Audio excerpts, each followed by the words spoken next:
One of my favorite events from last year is happening again, and you don't want to miss it. Books and Brews 2 will be held on Saturday, August 2nd, 2025, at the Wyndham Hotel in Noblesville, Indiana, just outside of Indianapolis. You can meet over 60 horror authors, all in one place. You can buy books on site, or you can bring what you already have, and you can get them signed while you meet the authors. Books and Brews 2 is brought to you by the incredible horror book Facebook group, Books of Horror. Get your tickets today by clicking the link in the show notes. You don't need to be afraid. It's just horror authors. Imagine walking into your boss's office and giving notice because your writing has become your primary revenue stream. Or your podcast is successful enough that you can quit your day job. Or maybe having your marketing on autopilot so you can spend your time on the art career you love rather than on marketing. Are you a creative person who's great at what you do, but marketing makes you freeze? You're not alone. I help passionate, purpose-driven creatives overcome fear, find their brand voice, and build a marketing strategy that works for them. Oh yeah, I also make it easy and painless. It's never too late to grow the business you've been dreaming about. Book an introductory call with me, Rob Southgate, at southgatesmallbusiness.com today. And let's take the pain out of marketing together.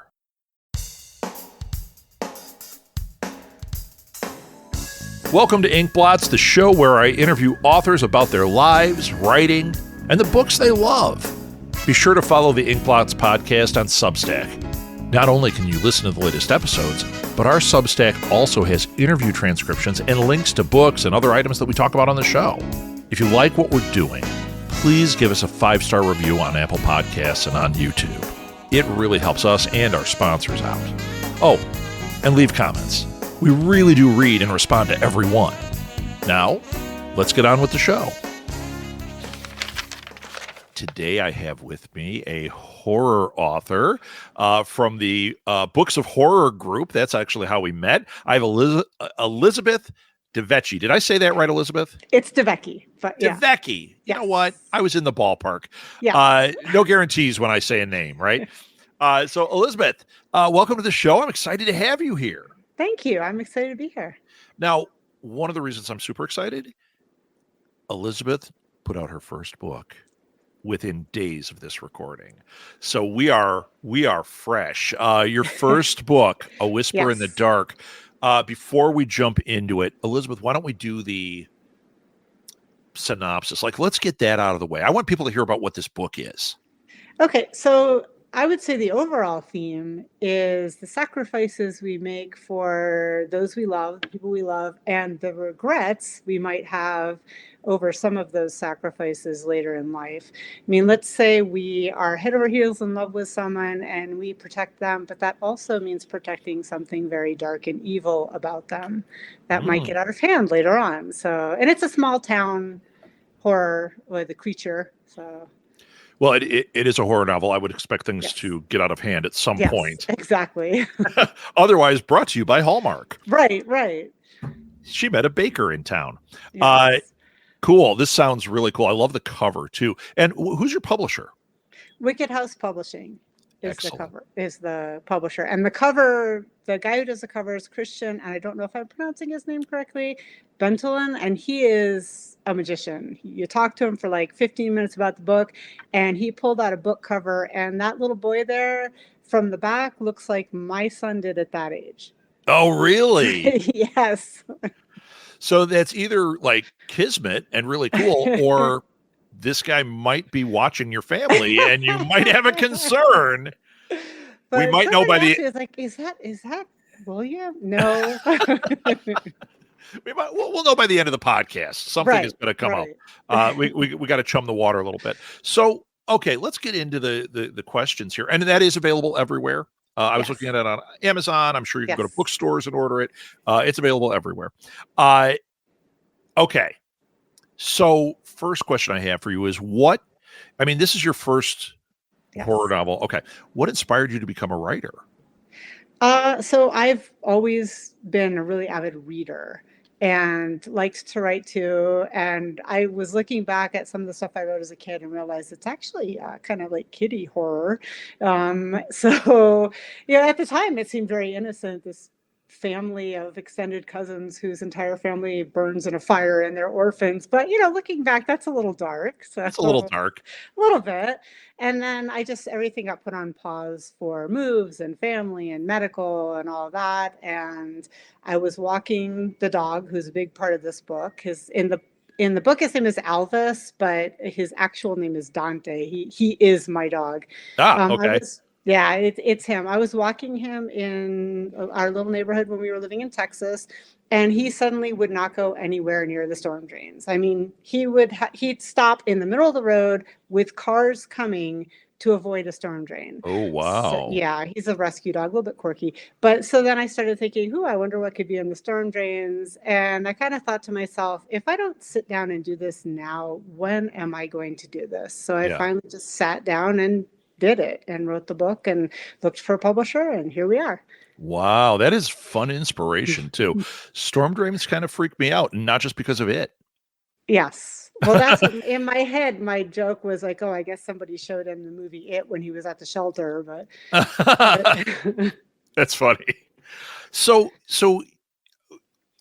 since this is the first one, was horror the genre that you were always drawn to? Is this what you like when you fantasize about writing? Were you like, I'm going to write horror? Actually, initially with the writing, like I said, I didn't really see that as horror what I was writing as a kid, but looking back, it kind of is.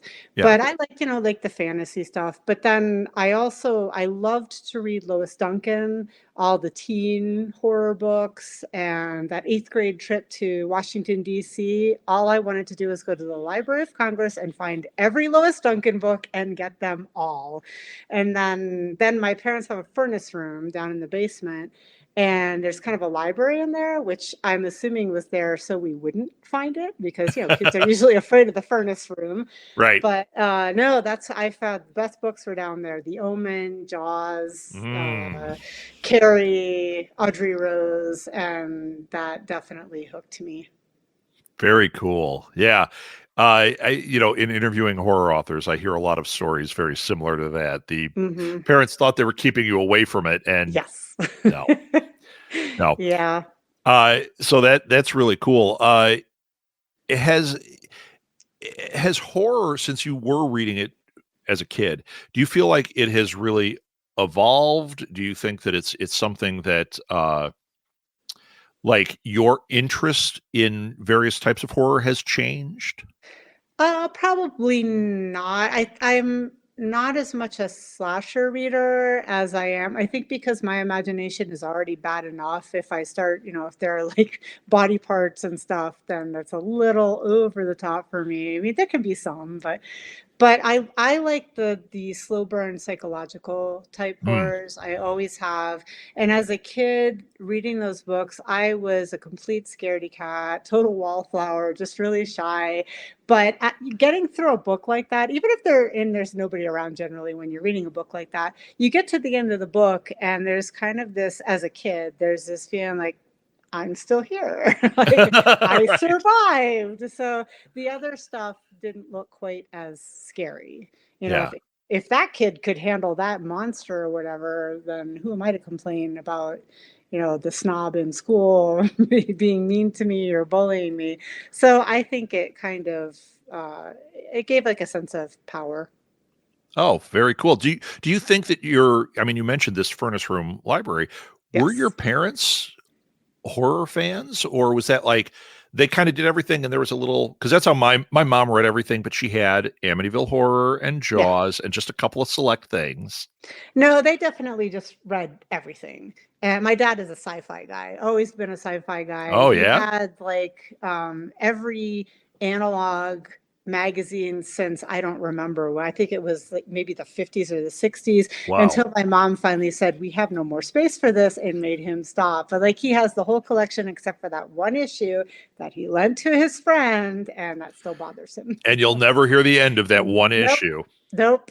Now, have you searched for that issue out in the wild? I have to find out exactly which issue it is, so Yeah. I do kind of want to hunt that down for him. I had a ton of analog when I was issues of Analog when I was a kid, because we used to go in Chicago. There was this great used bookstore. I mean, it was Mhm. just packed to the gills. And the easy one for me is they had this section with the Ellery Queen mystery magazine, the Hitchcock mystery magazine, Mhm. and they had Analog. And I would, I could get 10 of them.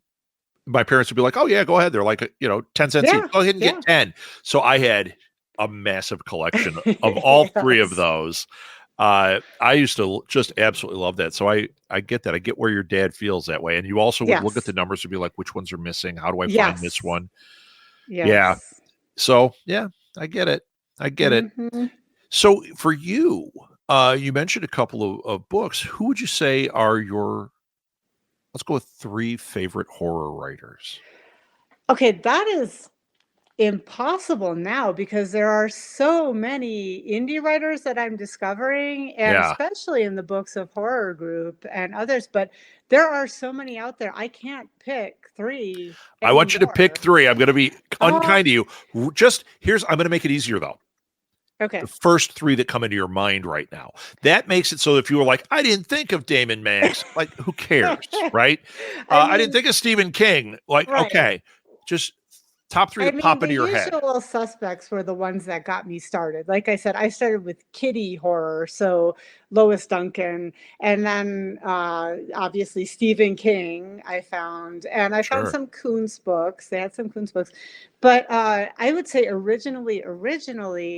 One of the first books I read, besides Audrey Rose, or it was actually a movie, and I think they made the movie into a book, like they did it the opposite way. But it's called The Nanny, with Betty Oh, Davis. Yes. yeah. I know what I movie that is. loved that. I found that on UHF channel when I was homesick. I had my little black and white television that I won or earned, whatever, delivering newspapers, selling Sure. subscriptions. And I found that, and it freaked me out, but it lived in my brain. So I had to Yeah. find the movie. And then Mark Lester, the Oliver kid from the musical, Yeah. he was in a movie called Eyewitness. Uh huh. Uh And huh. that one was really good too. And that was another I'm homesick, I don't know what to do movie.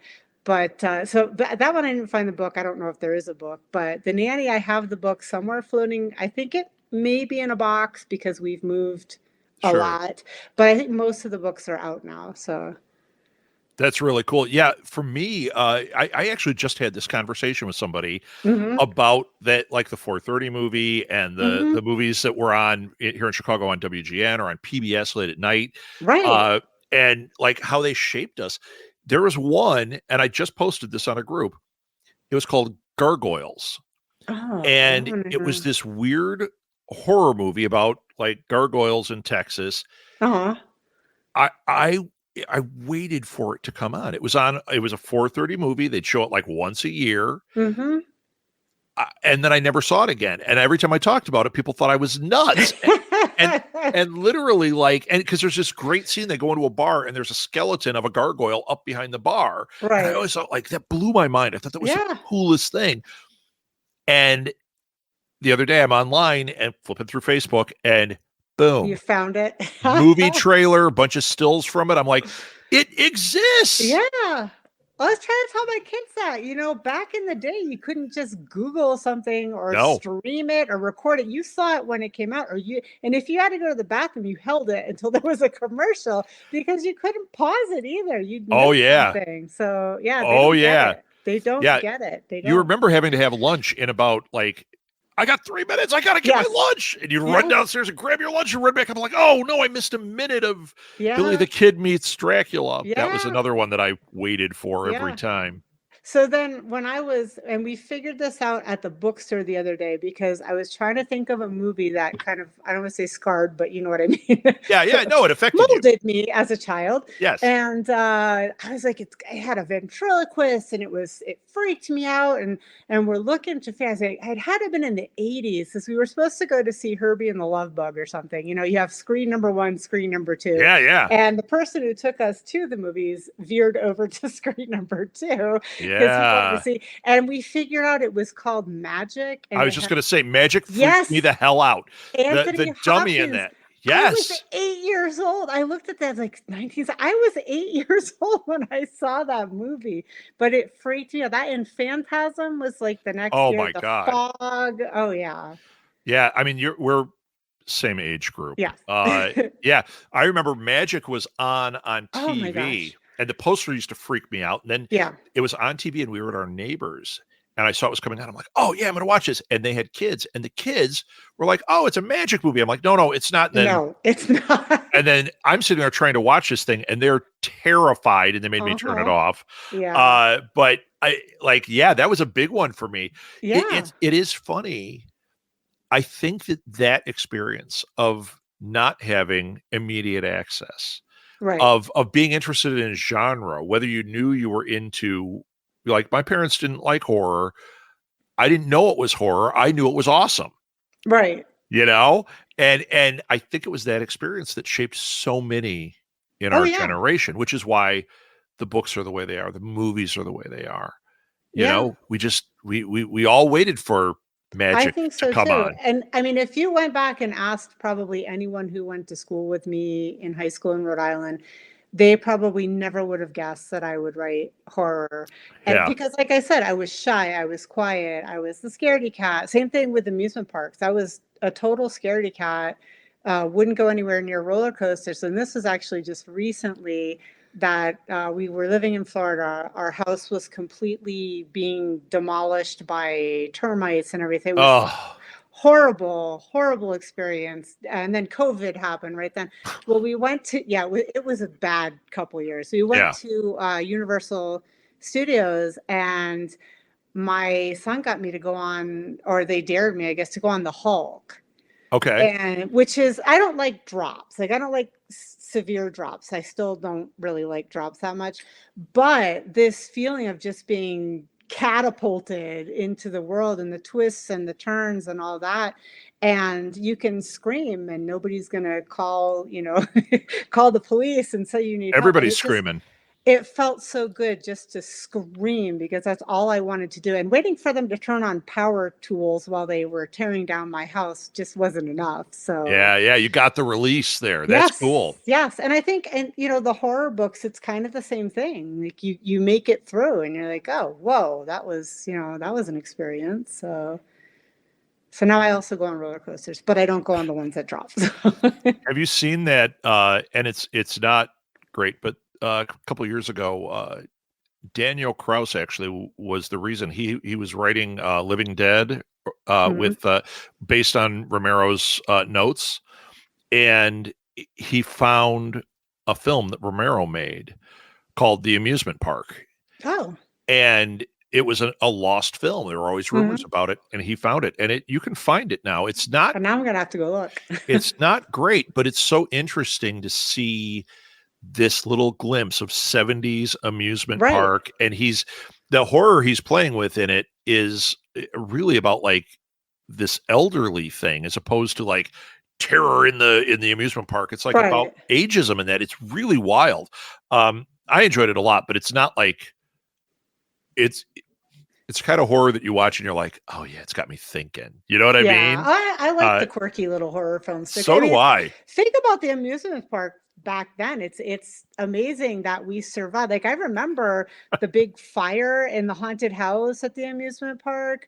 That was in New Jersey, I think. I Yeah. remember when like the swings released a couple people while they were swinging them around. Like these things used to happen, Oh and yeah. just didn't, and we were just like, okay, stay off the swings.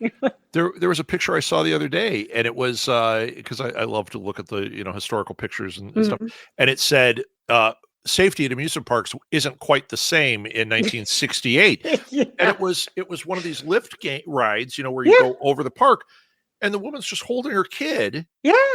There's no seatbelt. There's nothing, and you're Yeah, like, that was the roller coaster. And you just the arm. you just put your arm, and you're like, Yeah. oh my god, Yeah. like Well, how about the one that spun around and you were just in oh, your little space and it just like and it would like pushed launch you you against the against side. And it? you're like, please Yeah. God, it's gonna stop and kill me. Yeah.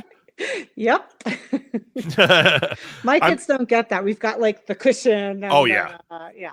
But you know what? I would not want them to have to No. experience it. Like we have the good stories, No. We can laugh about it, but we're the ones that survive. Exactly. We And I made look it. back, I'm like, God, if my daughter got on one of those things, I would No, be no.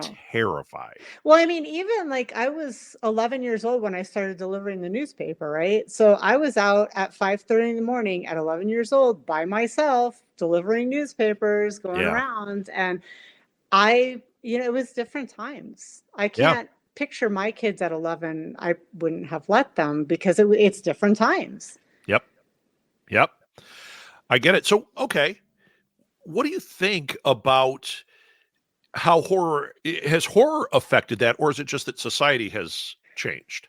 I think it's more not like you hear about more of the stuff that happens. You didn't hear about it as much then. Maybe Okay. they'd take like one or two stories, like when the newspaper kid was kidnapped.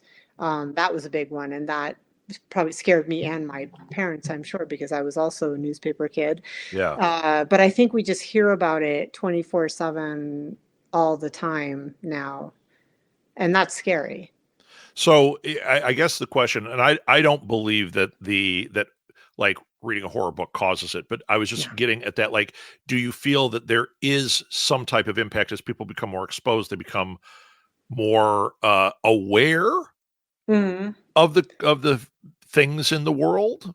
I don't know.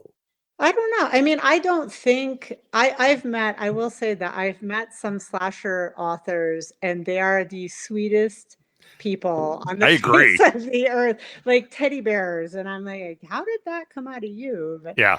But yeah, I don't think that affects people per se. I think there are people out there, like with stalkers, right? There's a certain amount of people out in the world that you just have to hope you don't run into.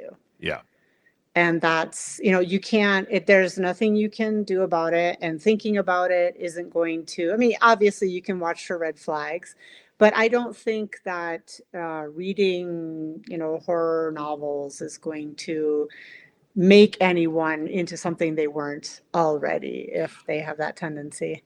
Yeah, we talk about the era because once again, if we're the same age group, the era of the Satanic Panic. In D Right. and D. I was just with a friend the other day that we went to high school, and we never played together. But he played D&D in junior Hmm. high, and then I said, "Why didn't we play in high school?" And he said, "Satanic Yeah. Panic." Yeah. He said my parents were terrified, and it scared me so much. He said I stopped, and I was like, Yeah. "Wow, man!" Because he's a big player now. Yeah. But it was that, tail wags the dog thing. It's very, Yeah. very weird, It's a you know? mass panic, almost like a pack thing. Remember the Tylenol scare, the Oh, Cybex? yeah. Yeah, we couldn't go trick or treating. Well, that actually, didn't that happen in Chicago? I believe so, yeah. We had a lot of weird stuff happen in Chicago. We had Gacy here in Chicago. Yeah. I mean, I remember he was in custody and we went out on Halloween and all the kids were like, Uh, be careful because Gacy's out there. And you're like, no, he's no, they got arrested. him. They They got got him. him. And like everyone's like, there's going to be a clown out there. And we're like, no, no. Uh, Oh my God. I'll never forget that. yeah, no, You know? so I was in Rhode Island. We didn't have, I mean, we had the mafia, but we didn't have a lot of, we didn't have Gacy or any of that, but we heard about it and it was scary. We were on a little island and there's lots of the old mansions and, Oh yeah. ghosts and whatever. So yeah. So, so did you have any being out there on Rhode Island? I know there's a lot of weird stories, a lot of weird paranormal stuff, a lot of weird. Mhm. Did you have any of those like local legends? I don't know. I mean, there were legends out in. I was on Aquidneck Island, which is kind of was in a location unto itself, and I didn't even know I lived on an island until older because I could see from my parents' room from the living room was called the Sakonnet River. Right? It's not a Okay. river. It's just where the island is closest Oh, to the so you thought it mainland. was a river, but it And was if you call actually it a river, I'm gonna think it's a river, right? Until I realize, wait, we can't go anywhere without a bridge. So yes, I grew up on the island. I had a ghost experience when I was, lay it on me. This is yeah. the So place. I think it must have been late elementary or middle school.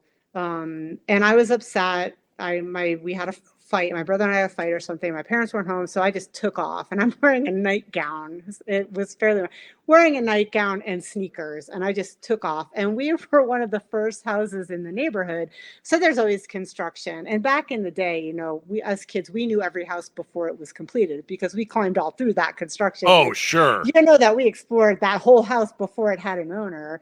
So I'm just running through the field as fast as I can, just really upset. And I felt something hook my nightgown, like stop, but I'm in a field.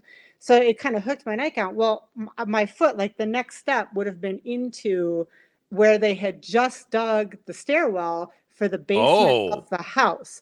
So, and I didn't realize that the stair, I was probably going to hide in the house or something, just waited out there till my parents got home.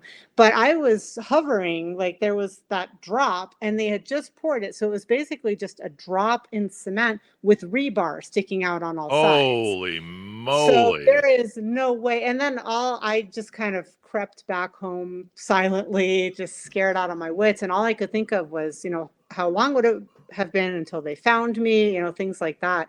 And I don't know what stopped me, but I was glad that it did. So now that sounds like a great start to a story. That really does. That is a scary story. Wow. Mm-hmm. No, it was. And then more recently, a friend of mine came out to help, let's say, unblock writer's block for me. So we went up to Estes Park, and we decided, now I'm in Colorado. Yeah. Okay, we're going to go do the ghost tour at the Stanley, right? So we did the ghost tour at the Stanley, and a door actually closed, and it was creaky when it closed, and it was really kind of freaky. We're driving back, and I'm about an hour away, an hour and a half maybe, from there. So we're driving back to my place, and we're laughing about it. Right? Like, ha, ha, ha, you know, they probably have a spring or something like that. Well, this has never happened before. It has never happened since. But as we're laughing about the fact that they probably set up this ghost thing, my GPS went all the way back until all I was looking at was the earth. Oh. And so we kind of looked at each other like, well, that's never happened before. We kind of looked at each other, and we did not mock the ghost anymore. I zoomed back in, and we just kept driving. Oh, those are great stories. Mm-hmm. So what do you think makes a great horror story? What are the qualities you think it needs? I like a slow build. Like, I like the characters. I want people to like the characters before stuff starts happening to them. So I like to really flesh them out, you know, have people caring about them. And then the stuff starts happening. For me, that's a wonderful horror story. No matter who, what the monster is, if I care about the people if I am invested, that to me is the best horror story. And something mundane, like for me, it's scarier to have evil enter a place that I could easily be in. Yeah. So if it's something that's way out in, you know, I don't know, in the middle of outer space, it may be scary. Yes, it may be horror, but I can't picture myself there. So it isn't quite as scary to me. Sure. Okay. So you're newly published. You're diving in for the first time here. Is there any advice that you would give to new writers, somebody who's looking to do this or that's maybe just starting on the path? I mean, the best advice I think would be just do it, because I waited and waited and waited. I mean, I'm not saying it would have been the same writing, because as people, we evolve over time. So I'm glad I started it now. I'm kind of wish I started earlier, but don't ever think it's too late, and then just write it. Because one of my biggest obstacles, and I ended up getting a book called The INFJ Writer, because that's my personality type, and it was like that person had been stalking me. But my biggest obstacle was myself, my rethinking the things I had already written, going back every time I opened a document and trying to rework them. Just write it all down. Once you have it all out, you know, vomit it all out on the page, then you can go back and you can change things. And one thing I like to do is I like to write the ending about mid-book. Because the biggest disappointment for me is a book that I'm reading that I absolutely adore it, and then you feel like the author's like, oh crap, I really need to end this. I'm done with this book. And then just the end, and you're kind of left like, wait, what? Yeah. Or they introduce new characters in, like, you've got like 10 pages left, and like, here's a new character, and they solve the problem for you. And you're like, yeah. wait a This minute. person was never mentioned. What are you talking about? Yes, yeah, and I think that's more of a, I mean, it's fatigue. I get it. It's and the ending does change. Even if you write it mid book, it's going to change because things happen. Characters go places you don't Yeah, expect. characters tell you other things. Yeah, Right, but at least if you have it fleshed out, you have kind of a, it's not a rush. So sure. that's, yeah, that's what I try to do. Well, this has been fantastic, Elizabeth. So where can people interact with you? So I am on Facebook. I'm on Instagram, though my Instagram handle is a little bit different because I started writing kind of a blog just to scratch the itch, and then it suddenly had followers. And that's the moon, the sun, and little man, which are my three kids. So Oh, I love that's that. my Instagram is the moon, the sun, the little man on Instagram. And then I'm on LinkedIn. I have a website, elizabethdevecchi.com, that needs some TLC because I am not a tech person, but I am trying my best to learn. Sure. So yeah, and you can also see my daughter's stuff on there. She's a upcoming filmmaker. Oh, She great. she did my book trailer. If you go onto elizabethdevecchi.com or even on the on the socials, you'll see the book trailer that she filmed for me with original soundtrack Wow. from a student that went with her to UNT. I think he may still be there. I think he graduates this year. But yeah, original soundtrack. She shot it with local kids in our little town here in Parker, Colorado, and so you can see her stuff too. It's pretty cool. Very cool. Yeah, and we'll put that in the show notes so Mm-hmm. people can just click on it and go to it and check stuff out. Best of luck with this. Everybody, go out and buy her book, support a new author. I think this is just awesome, and hopefully we'll see you in Books of Horror, and maybe at some point we'll see you in Books of Brews, which That would be awesome. Yeah, That would be awesome. fingers crossed, right? Yep. All right. Well, thank you so much, Elizabeth. This was lovely, and good Thank luck you. with this. Thank you very much.